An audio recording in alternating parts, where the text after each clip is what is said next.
autorizado. Foi pra bola, bateu e fez. Meteoro 1.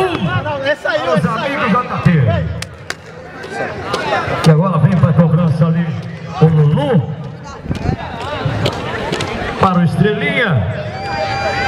Chamando o celular. Goleiro Carlinhos da meta. É. Meteoro já fez o dele.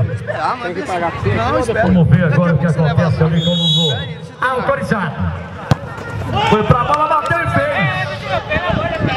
Empatado então, 1-1. Um para os amigos, um também para o Estrelinha.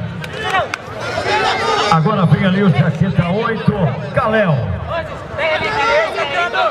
Caléu, amigos, JT. Autorizado.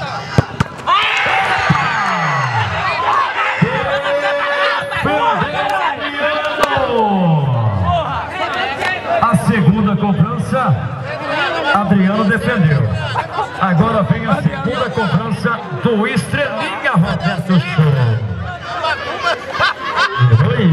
Foi Estrelinha. Tá ali, jaqueta número 7 pra batida. Tá vendo ele? O jogador Leonardo. Olha lá, preparando a gorduchinha. Vamos lá. Autorizado.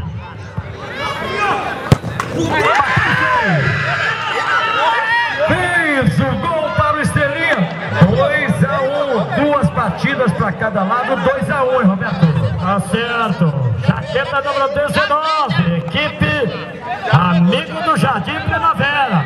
Primeira batida. Aliás, jaqueta 5. Luiz. Vai lá. Preparando o caroço. Adriano. Abriu o Luiz. Vamos lá. Autorizado. É esse, cara! É esse!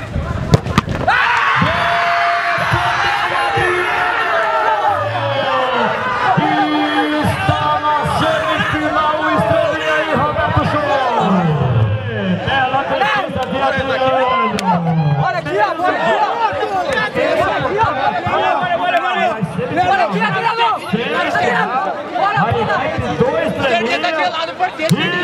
Parabéns também ao Jardim Primavera.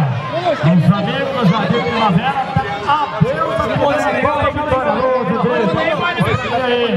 Aí eu não é, mais um gásinho aí no microfone número 2.